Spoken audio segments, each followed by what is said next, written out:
Welcome to International Securities Exchange's podcast series. Facilitated by renowned educators, ISE podcasts are intended to teach beginning as well as seasoned investors the ins and outs of trading.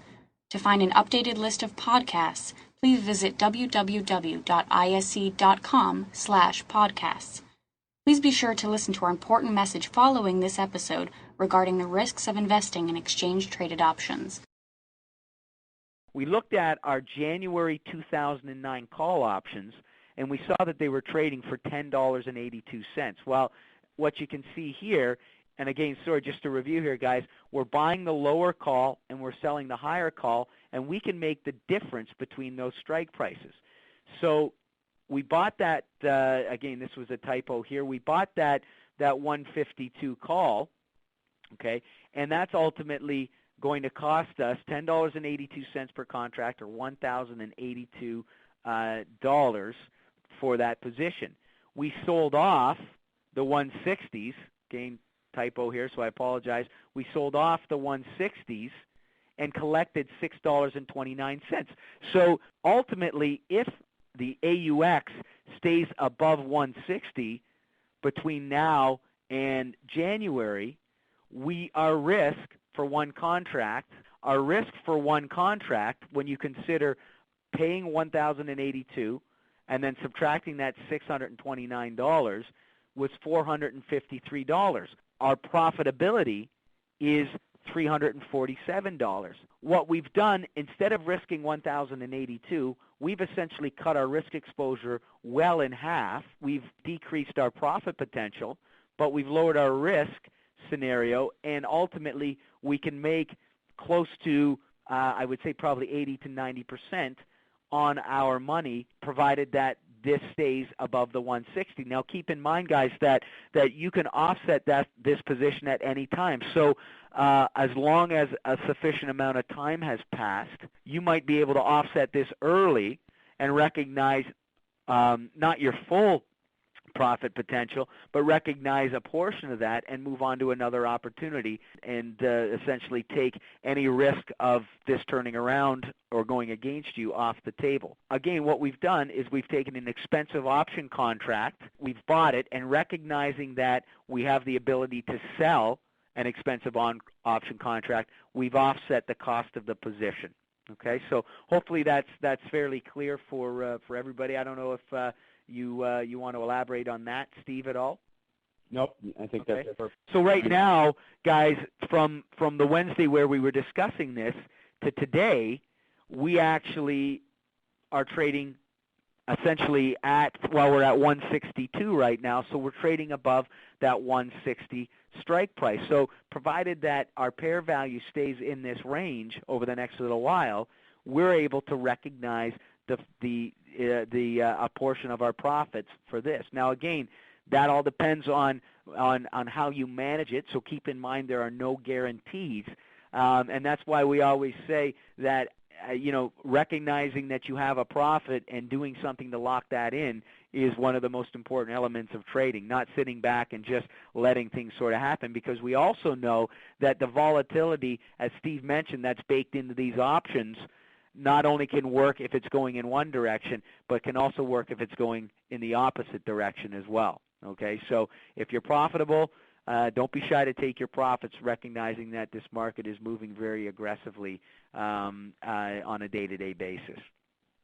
Okay, so we also use as an example, the same type of a scenario, but suggesting a bearish outlook, because again, we weren't sure whether or not we were going to see a breakout or a breakdown, and we were looking at buying the 145 puts and selling the 138.5. So the 145s were going to cost us $5.19.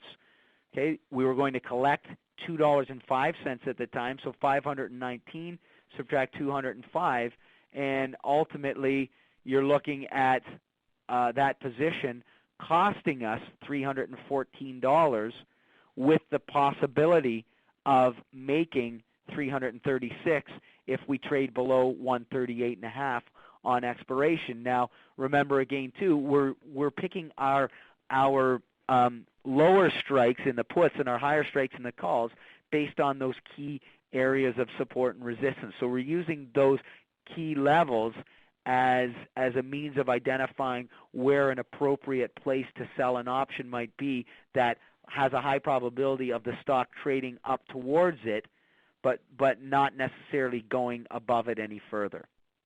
Okay, and what this does again is it helps offset our the cost of this position. Okay, so any comments on that, Steve? No, perfectly put. Good stuff. So the idea here is that taking this and keeping this in mind, and guys, you'll have to forgive me because I'm not used to using this, but what we can do is we can take that concept, and if our bigger picture outlook was to say, and again, I'm just going to use a scenario here. Okay, I'm going to use this scenario on the Australian dollar here, and we're at 160 on the AUX here, and we thought that there is the possibility of the U.S. dollar continuing to gain strength, or I guess better put, the Australian dollar continuing to lose strength against the U.S. dollar. What we could do is we could identify these key resistance levels on a monthly basis. And so if we felt that between now and next month, and this may, let's say, for example, we picked a 6-month option and it's going to cost $15. Steve, again, I don't know what these prices are, but let's say we were going to have to pay $15. Well, if we thought for the next month that the AUX was going to trade up to that 170 level, okay, what we could do is we could sell, okay, we could be a seller of that 170 call, right, and maybe we can collect, again, that $5. Now, if you remember back to your option basics, we know or we understand that if the pair value is trading below 170 on at the expiration, so the third Friday of November, for example, okay, this option expires worthless. We've collected the credit, so ultimately what we've done is we've now lowered our position value to $10. The great thing about this market is as we trade closer to that 170, we may now be at 169. We could say, all right, sorry guys, I apologize. We may be at 169. We can look at this and say, okay, what are our December 180s trading at? Well, all right, we can maybe get, let's say we can get $4 for those, okay? Ultimately, we collect a credit. If our pair value is trading below 180, then all of this expires. We collect the credit, and now all of a sudden our position is reduced to $6. So ultimately, and again, these are fictitious numbers, guys, but what I want you to understand is that you could use this, it's referred to as a calendar spread. You could use your options basics knowledge to help offset a bigger picture outlook using these pair values. So ultimately, you want to give yourself some time. You think that the U.S. dollar against any one of these currencies is going to continue to make higher highs in the bigger picture. Use this spread strategy to collect premiums by buying a long-term call and then just selling the premiums, the expensive premiums, on a month-to-month basis. So you know what? So what? If all of a sudden next month you're trading above 180, say you're at 181, well, guess what? You make the $10 between 160 and 170. You make that $10 between 170 and 180. So this option value should theoretically be worth 20.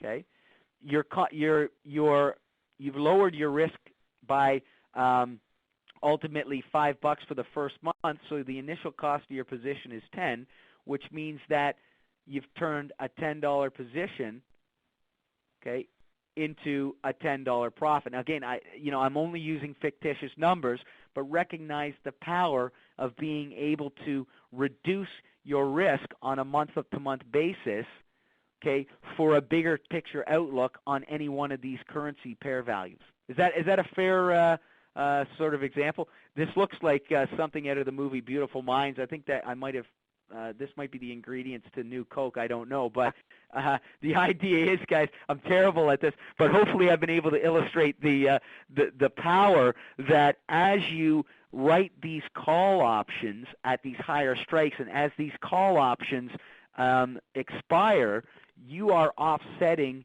the cost of your long-term option.